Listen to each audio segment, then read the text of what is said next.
लड़का और मिट्टी का दिल। एक गांव में एक व्यक्ति अपनी पत्नी और पुत्र के साथ रहता था। जहां वह और उसकी पत्नी नम्र स्वभाव के थे, वहीं उनका पुत्र बहुत गुस्सैला था।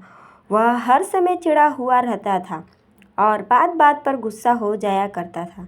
गुस्सैला स्वभाव के कारण उसकी किसी से नहीं बनती थी। आए दिन उसका आसपास के लोगों से झगड़ा होता रहता था। उसे कोई पसंद नहीं करता था। उसके कोई दोस्त नहीं थे। माता पिता अपने पुत्र को लेकर चिंतित थे। वे चाहते थे कि उसके स्वभाव में परिवर्तन आ जाए, लेकिन लाख समझाने पर भी उसका गुस्सा जस का तस रहा। एक दिन गांव में एक सन्यासी का आगमन हुआ। वह विचित्र तरीके को से गांव के जीवन में सकारात्मक परिवर्तन लाने के लिए लोकप्रिय थे। जब माता पिता ने उनके बारे में सुना तो अपने पुत्र को लेकर उनके पास पहुँचे और बोले, बाबा, यह हमारा पुत्र है। समस्या ये है कि इसे गुस्सा बहुत आता है। गुस्से पर इसका कोई नियंत्रण नहीं है। ये हर किसी के लड़ पड़ता है। हमारे समझाने के बाद भी इस पर कोई असर नहीं होता। आप कुछ ऐसा करें कि ये गुस्सा करना छोड़ दे। सन्यासी ने कहा, ऐसा करो, आप अपने पुत्र को आज के दिन भर के लिए मेरे पास छोड़ जाओ। माता पिता ने वैसा ही किया। वे अपने पुत्र को सन्यासी के पास छोड़कर अब घर चले गए। सन्यासी लड़के से कहा, पुत्र, मैं तुम्हें एक काम देता हूँ, क्या तुम वह करोगे? लड़का भी अपने गुस्से से परेशान था और चाहता था कि उसकी यह आदत छूट जाए।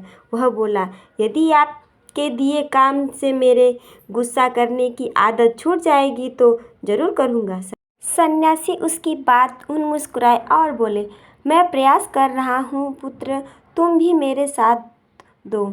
जाओ, चिकनी मिट्टी के 2 ढेर तैयार करो। लड़के ने वैसे ही किया। तब सन्यासी ने कहा, अब इसे मिट्टी से 2 दिल तैयार करो। लड़के को यह काम कुछ अजीब लगा, लेकिन वह सन्यासी की बात मानकर मिट्टी के 2 दिल तैयार करने लगा। दिल बनाते समय कई बार उसके मन में कई बार झुंझलाहट आई।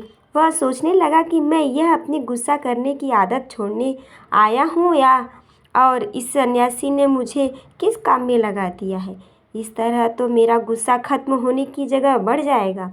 लेकिन उसने किसी तरह काम करना जारी रखा। मिट्टी के 2 दिल तैयार कर लिए। वह उन 2 दिलों को लेकर सन्यासी के पास गया और बोला, बाबा, ये रहे 2 मिट्टी के 2 दिल। मैंने आपका काम कर दिया। अब मैं जिस उद्देश्य के लिए मेरे माता पिता ने मुझे आपके पास भेजा है उस पर आइए, उसके लिए कुछ कीजिए। सन्यासी बोला, मैं अच्छी तरह जानता हूँ पुत्र कि तुम यहाँ क्यों आए हो। पहले मेरा यह काम कर दो, फिर मैं तुम्हें गुस्से के लिए कुछ करता हूँ। बताइए, अब क्या करना है? लड़का मन मारकर बोला, इस एक मिट्टी के दिल को लेकर कुम्हार के पास जाओ और उससे कहकर इसे मिट्टी की अच्छी तरह तपाकर वापस ले आओ। लड़का कुम्हार से उस मिट्टी के दिल को तपाकर वापस सन्यासी के पास ले आया। तब सन्यासी ने उससे कहा, अब इस दिल में जो चाहे रंग भर दो। लड़के ने उस दिल को लाल रंग से रंग दिया। रंग चढ़ाने के बाद वह दिल बहुत सुंदर नजर आने लगा। लड़के ने जब अपने दिन भर की मेहनत से तैयार उस दिल को देखा तो बहुत खुश हुआ और सोचने लगा कि सन्यासी बाबा से कहकर मैं इसे अपने घर ले जाऊंगा और अपने कमरे में सजाऊंगा। वह खुशी खुशी सन्यासी के पास गया और वह दिल दिखाते हुए बोला, बाबा देखिए, रंग भरने के बाद ये दिल कितना सुंदर दिखने लगा है। हाँ, ये बहुत सुंदर दिख रहा है। आखिर तुमने इतनी मेहनत से इसे तैयार किया है, लेकिन अब तुम्हें इस दिल पर हथौड़े से चोट करनी होगी। कहते हुए सन्यासी एक हथौड़ा लड़के के हाथ में पकड़ा दिया। अब अपने दिन भर की मेहनत हथौड़ा चलाते हुए लड़के को बहुत गुस्सा आया, लेकिन किसी तरह अपने गुस्से को पीकर उसने उस दिल पर वार कर ही दिया। हथौड़े की चोट से वह दिल टूटकर बिखर गया। लड़के को बहुत दुख हुआ। वह बोला, बाबा, मेरे दिन भर की मेहनत बर्बाद हो गई। लेकिन सन्यासी ने उसके बात पर ध्यान नहीं दिया और मिट्टी का बना दूसरा दिल उसे देते हुए कहा, अब इस दिल पर भी हथौड़े से वार करो। लड़के ने वैसे ही किया, लेकिन हथौड़े के वार से उस दिल पर हथौड़ा का निशान उभर आया, लेकिन वह टूटा नहीं। लड़का आश्चर्यचकित होकर कभी उस दिल को तो कभी सन्यासी को देखने लगा। वह सोचने लगा कि मेरे माता पिता मुझे किसके पास लेकर आ गए। ये सन्यासी बाबा तो मुझे पागल लगते हैं। वह बोला, मेरा पूरा दिन यह बेकार के काम में चला गया। अब मैं यहाँ एक क्षण भी नहीं रुकने वाला। मैं जा रहा हूँ। ठहरो, सन्यासी ने उसे रोका। आज दिन भर तुमने जो काम किया उसका वास्तविक अर्थ तो समझते जाओ। लड़का ठिठक गया। सन्यासी उसे समझाते हुए कहने लगे, पुत्र, जिस मिट्टी के दिल पर तुमने काम कर रहे थे वह वास्तविक दिल का एक क्षण रूप था। जैसे तुम मिट्टी के दिल को आग की गर्मी में तपाया, वैसे ही अपने दिल को भी क्रोध की भट्ठी में तपाते हो।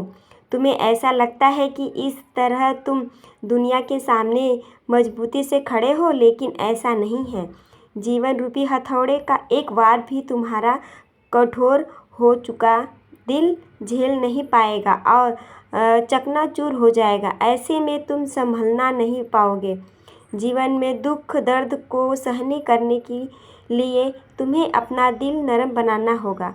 जब तक भी उस पर कोई दुख आएगा, उस पर कुछ समय के लिए असर ज़रूर होगा, लेकिन वह टूटेगा नहीं, बल्कि कुछ ही दिनों में संभल जाएगा। क्रोध जितना नुकसान दूसरों को करता है, उससे कहीं अधिक तुम्हारा स्वयं का करता है। इसीलिए क्रोध करना छोड़ दो। अपने दिल में प्रेम और क्षमा को स्थान दो। उसे विनम्र बनाओ। लड़के की आंखें खुल चुकी थी।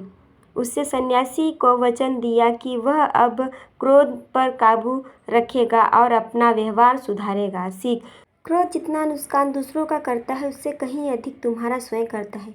इसीलिए क्रोध करना छोड़ दो। अपने दिल में प्रेम और क्षमा को स्थान दो। उसे विनम्र बनाओ।